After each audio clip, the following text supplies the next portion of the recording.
Hi guys, welcome back to Orchis 365. My name is Roxy and this is Julio, my sidekick. And today we're gonna get one of the bare root aroids that I purchased at the IAS show, and we are going to acclimate it onto my small moss pole. So let's go back there and see what we're working with. Alrighty, so this is the small moss pole. I have a few of these. It's 3 pieces, the bottom being the stake, all snaps together. With this moss pole, you have to fill it with moss. So I wet the moss ahead of time. And what you're gonna do now is you're gonna go one by one, starting with the bottom. I like to do the moss before I assemble them. You know, it makes more sense to me. I love this for Hoyas, smaller plants, even small orchids. Who knows, right? The possibilities are pretty endless. Although I do still want to try mounting that bubble phylum on that big moss pole, but time has been very limiting lately. So I did one part, then I stacked this part, and I'm up to 2 pieces. The starter, the whole kit brings 3 pieces, so I'm just gonna go ahead and might as well just fill all 3 pieces, right? While I'm at it, just takes a few minutes. And I don't like how the moss feels when it's like wet, and sometimes it has these sticks that pinch me, so I always put on a glove to do this. Okay, done with this part. So now look at the difference. See? Ready to go.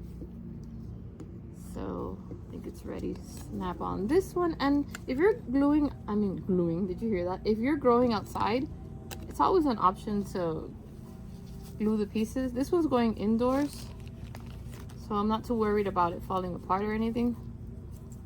Although I think I did use the wrong piece for the top, but let me see. I'll let you know if nothing falls over. So once I'm done filling the moss pole, I hope I'm not boring you too much, I have the lid, and I can always attach more pieces as my plant grows. I could make more. I do have a customer that every time her plant outgrows the moss pole, she does put in a custom order for extensions with the same color. So here I have all 3 pieces. I'm gonna put it down here. I'm gonna lift the camera up to show you what we're working with. This cutie is what we're working with, and I'm gonna share the ID there on the video. This is the mix that I found, Molly's Aroid mix. I'm trying it out on all the new aroids that I bought. They were my neighbors at the IAS Plant Expo, and super cool people.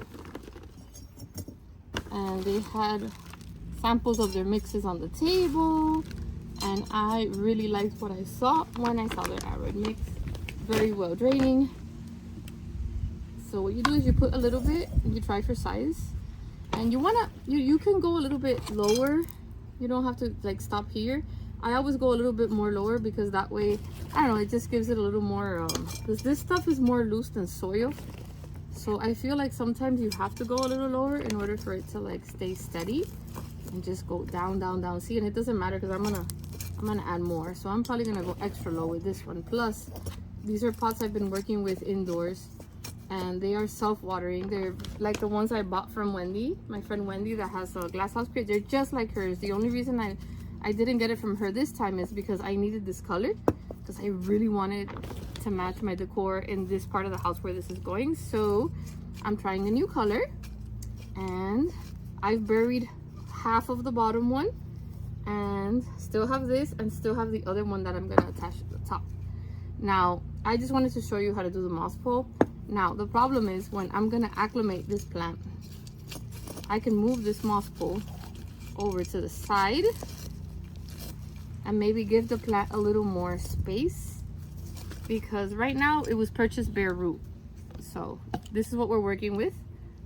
I took out all the moss and I left it in water, and now the other moss that was too inside of the roots has come loose. So I'm gonna try to go ahead and get rid of this stuff, because it's not good for your plant. Not for these kind of plants. They do not like it. At least that's not with my experience. All right. Gosh, I forgot my bug spray. I better hurry. All right. Anyways, ooh, look at all these aerial roots. Now, if you want to go ahead and zip tie it, it's actually probably a good idea just to help it acclimate onto the pole. But I'm just trying for size here to make sure I don't bury her too deep. And at the same time, she needs to be deep enough so that she can benefit from the self-watering system, right? So that's why so now I'm gonna go ahead and look for the zip ties, which I always forget to bring something, right? You're like, okay, I got all my supplies ready. Oh, she's standing up by herself without the zip tie, yay! But I'm still gonna do it just to help her out, maybe. I don't know, guys, it's going inside. Ooh, I'm already loving the look. Let me put the bag down so I can show you what a difference this makes, you guys.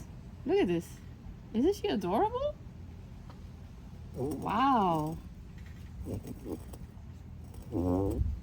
This is nice. So yeah, you may want to zip tie it, but she's going inside, so maybe not, maybe yes, I don't know. But she is ready for her. Look at that. Now we're gonna go inside and I'm gonna show you how it looks. What is it, Julio? Do you approve of this setup? Yeah? I know you prefer the orchid videos. I know. But it still looks cute. Looks even cuter with you next to it. Juli! Come here, baby. Come here. Come here. Oh, Julio. We love you, Juli. You're the sweetest kitty ever. I know. Okay. All right, so I wanted to share with you the last step. I have some rainwater from the barrel here, and I think that's about enough. I just wanted to show you the only self-watering setup that I like. And now you want to make sure, see how this has a coating? It's like painted. This is porous, and so is the inside of the pot. So you want to make sure you have just this much water at the bottom. And this is the tricky part. The glass is very, very delicate. That's the only thing. And then see how the white part is sitting in the water? You don't need to fill it up to here because it's only really gonna take what it needs from the porous part of the pot. And with this being said, this is gonna go sit by the windowsill, matching the colors of the master bathroom, which I get fabulous light. So I'm filling it up with plants. I'm gonna show you where it's gonna sit now. And I hope this has been helpful in helping you see how I set up the ones that I have growing like this inside. Alrighty, so this is a work in progress. It's gonna be sitting here in this corner. And it will soon see that little leaf unfurl, and it should get the perfect amount of light, and I can just keep adding moss pieces to keep it on the pole and off of the walls. And there you go. This one is still waiting for her repot. So here we have her, sitting pretty, already looking like a fabulous new plant in this beautiful pot. And the moss pole that I can just keep adding to all the way to the top if I need to. That would be beautiful. I hope that you have found this helpful. See you next time. Always remember to please be kind. Bye.